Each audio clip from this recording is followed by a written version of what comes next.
now. My guests are with me again today. We started this discussion yesterday. To my immediate right is Tunji Awonusi, who is a policy analyst. Welcome to you, Tunji. How are you today again? Very well, Nancy. Thank you for having me. All right. Kingsley, Okeke is also a policy analyst. Yesterday we said Kingsley, the head consultant at the for Economic and Leadership Development. Welcome again to the program. Thank you so much, Nancy. You know, after the show yesterday, in fact, someone called me and said, oh, it was nice you really had to postpone or to reschedule this. It was smart of you to do that. I was like, okay, fine. We were able to establish all that yesterday, but a lot of things came out from, you know, our discussion yesterday, the dependency ratio thing in Nigeria in terms of a lot of people. In fact, if you see someone that is earning money in Nigeria, you can take it to the bank that the person has a lot of dependents and all of that. How critical is this? Bearing in mind also what we talked about yesterday. You know, yesterday we said, where will the money come from? You, both of you offered your solutions or suggestions. Yesterday also, the Bismarck-Rewani Committee submitted their reports to the president.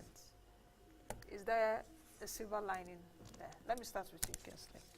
Well, thank you again, Nancy, for having us today. And yesterday was quite, you know, we took our time to establish some of the facts regarding the, you know, some of the issues relating to the minimum wage. And of course, the Bismarck-Rewani Committee, the report submitted yesterday, and the president's promise that it's going to be expedited in terms of reviewing whatever offerings there are. It now takes us to the next stage and the question that he asked in terms of funding, because that's a critical question if you want to really see if this is going to be sustainable. And like we said yesterday, government has to be innovative in terms of sourcing for funds. There won't be any need at the immediate for any VAT increase, because there are still those that should be captured into the tax net of government, and beyond the fact that you know, it's increasing or, you know, extending the dragnet of a tax or of taxation. There's also a need for government to build trust so that much more people can have confidence in the government to be able to pay tax. And we also said that it's important that you know, much more than that, that there is a need for diversification to be sustained. We've seen what they're doing with the agriculture, you know, the agricultural sector. We can look at other sectors that are equally, and of course, ICT is also a very good area for government to, you know, look in that direction in terms of setting, you know, the enabling environment for players in that industry to create much more jobs. And, you know, Tunji said yesterday, he talked extensively about what Uber and Taxify, and I hear that there are other, you know, other platforms like that that are coming up. Now, these things are actually creating jobs and making it possible for much more people to get into the employ of the private sector. Now, that is the way to go, because if you don't continue to create jobs at that level, at that scale, it will be difficult for you to have, you know, create. It will be difficult for you to have, you know, the kind of funding that is, that especially the private sector, to drive, you know, to drive the economy at the end of the day. And of course, you mentioned dependency. We established that as the major factor that is going to impede on the overall the minimum wage, you know, the 30,000 minimum wage, as it were, that is a take-home of an average worker in Nigeria. And like we said, we established that for an average Nigerian, he is responsible for his younger brother, his extended family. His, you know, sometimes you have families, your uncle, your uncle's uncle, and your uncle's auntie. Sometimes you don't even know. People just call you because they feel that, especially maybe you are in Abuja or Lagos or Port Harcourt, and a lot of people are calling you. They feel he lives in a city, and there should be some kind of, he should be like the savior, so to speak, of the other members of the family. You're responsible for your parents, because it's our tradition that everyone should take care of his or her parents. So these are some of the factors, these are some of the issues that we have to look at the end of the day. Silver lining, we're hopeful that, I mean, we're starting the process, and we're hopeful that in the course of the implementation, we would see what happens in the long run. Tunji, do you see anything different that perhaps Bismarck-Rewani and his committee, I know not just only Bismarck, there are other notable individuals in that committee. Sulaiman Barao used to be the deputy governor of the central bank. He's also in that committee. A few other people in that committee. where will this money come from? Because the tripartite, yes, the committee was put together before the elections by the president, led by Ama Pepo, met with Labour and all of that. All the shenanigans we saw, we go grill, we no go grill. Finally, they agree. Labour made government to agree. Council of States met and all of that. Do you see anything different coming in from Bismarck Rewani, bearing in mind that everything we have been saying here, or even most analysts, government should cut its, coats according to its cloth and all of that. Do you see them saying anything different in that report? I don't, but I'm an optimist. I believe that there's no challenge without a solution. And I think that the best way to go in everything that we do in life is to continually have conversation around it. Sometimes where the solution comes from is where you least expect it to come from. The only small challenge I do have with Nigeria is they should have leaked that report, part of it, to the press. Or somebody doesn't just want people to hear. Because we can't run away from discussing what it is. Yes, those guys are just a small percentage of the population. The Americans of this world, the British of this world, the best thing that happens to them is that these stories come out early, even though they're submitting the report, so that you can discuss it. If we had a bit of that report, say for example it's leaked to your program, we could have discussed some of the solutions that they brought forward. Some of it we would agree with, some of it we will say you can tilt it a little bit, but now that it's submitted to the president, it's now looking, it's supposed to be a Nigerian report that will be thrown out there. It is our challenge. We have to find solutions to it. There's some things that they will say to us that is not palatable, that they need to change. So I honestly feel that going forward, such a report should not be made confidential. Even though the president needs to say it, from the presidency, they need to actually give it out to, programs like yours, who will bring analysts to look at what they've done. Because you can't get the 180 million people writing a report. You will select a few. But that doesn't mean that that few knows everything about the country. So we really don't know what they've submitted. But with somebody like Bismarck Romani, Barawu, and the rest of the people that are there, I sincerely do know that they will come up with clear opinion about how to do it. And then we have to look at the politicians as well. What are they going to do? Because we can sit here and talk about this and talk about that. But I think that there has to be some form of changing things, and that changing things is our civil service, like we said yesterday. You know, when I left here, I went to confirm something, that the head of service of Lagos State is a young man of about 42 to 44 years. Head of service is the head of all the PAMSEC in Lagos. And you tell me that Lagos is working. Why is it not going to work? What that means basically, over a period of time, those who are older than him will either resign their appointment or they retire when they are 60, because you don't want to be reporting to a 44-year-old person. What that means is, in 10 years, you will find out that the younger people in Lagos are going to start taking over. And you can't stop them, because the truth is the young people have the energy, they have the drive. And somebody who is 44 wants to make mistakes. 60-year-old, 50-year-old don't want to make mistakes anymore. So that's a very good positive thing. And that's where some other states should be looking at. But do you make mistake with governance? No, but you see, the systems are there. I'm talking about creating and becoming creative. Part of creativity and innovation, too, is to make mistake and correct the mistake as you go along. Yeah. Life is all about mistake. I mean, you could go back and look at when you started.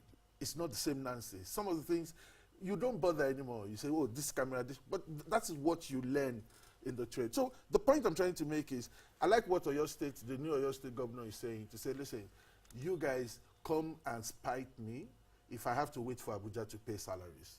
I must generate the money first. I heard it and I was quite, I was like, yeah, I want to be talking to this guy. Thank you. Those are the kind of people that we want to start listening to.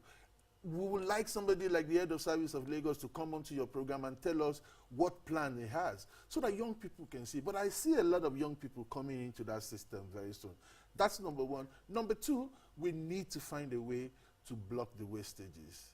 There's so many wastages in the civil service, especially when it comes to end of the year, have to spend the budget.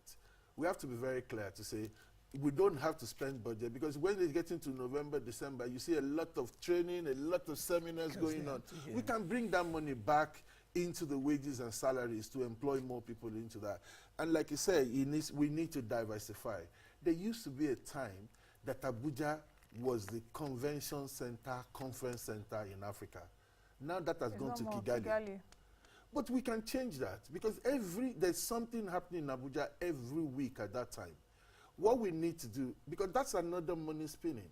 If you have a conference in Abuja now, all the hotels will be booked, the taxi drivers will be booked, the airports will be busy. And food business people will get to know this country. So that's another way to diversify. And those who have come once for a conference might want to come back again. We need to develop our tourism. We need to develop other areas. Yes, diversification is good, but we have to invite people to come into the country. Now, for the fact that you said we're seeing a few young people in states like Lagos, for example, where the head of service is a 44-year-old man. What's his name again? Akim Muriokola. Yes. You know, for people like that, do you think it solves our productivity problem? Does that solve the productivity problem that we have? It might not solve all the productivity, but we do know that as a young person, he will come with his own ideas. He will come with his own zeal. And that's the height that you can go as a civil servant. So he wants to make a mark. And because he gets in there young, then he might be able to stay there much longer for him to make sure that some policies are put in place. My point is, let's try this first. Let's celebrate what we have. This, I think, is bigger than not too young to run. This is a young man being given an opportunity, and I think that but it's 40-something to a young person. Since youthful means from 18 to 35. But you see in Nigeria, a man of 50 say, I'm still young, I'm a young boy. because you see that those that are already leading us, check out the president is in his 70s, his opposition person in his 70s. Every other person, some people in political parties, apart from like a Tokwe Fashoa, even a Kingsley Mohalo, the young progressive party. He's my friend, but he's in his 50s, and the party is young, progressive. But again, do you understand what I'm saying? Yeah. I mean, you're quite you're absolutely right. But I also saw, I think it was a statement from someone that says that youthfulness is about the heart, and actually, but that's another. Is that not a cheap excuse to get out of? No, the reason why they say so is because. Tunji, are you a young man? Very young. You see what I'm saying? I'm very young. You see what I'm saying? But the point I'm trying to make is, to get to become the head of service at 44. No, it's an achievement in a country. I understand what you're saying. Everywhere in the world. Believe you me, even in the UK, you might for not. The fact that Barack Obama was a president. Yeah, that's even political. We're talking about a career progression from you starting in the civil service and getting to the head of service looking at 44. System, yes. It's looking a at our system. Thank you. It's a radical change for what has happened. That's what I'm trying to say. And we want to see more of that. To say, and the only way you could do that is that the politicians start getting young people into the civil service early. I can imagine this guy, he would have got it when he was in his 30s. Absolutely. For him to get to head of service. At that age. When you get into civil service at 30-some, level 8, you have to get to level 16 or level 18 to get that. But what I'm saying is, let those low-hanging fruits, let's celebrate it first. Like you said, when you go to Kigali, you go to South Africa, the people that you mix with, the people that you talk to are young people, and they're doing very well. We'll still have the older people to help us, and that's why we can constitute what is called a council of former head of service. I think they do it at the federal level, because when they're doing anything, you find out the former head of service come around. Even I think they have a council to support them. Permanent secretaries. Yes, it is very important that we look at it that way, to say, let's get more younger people in so that productivity will go up. But I honestly think that report should come out so that we can look at what they're talking about. And if it's away from what it is, then we can look at the way to match it. But it is very important that the money must come.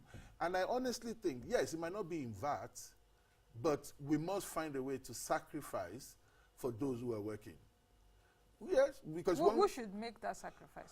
I mean, are you ready to take a sacrifice when you are not even earning that much? Let me bring in Kingsley. Yes. What do you think?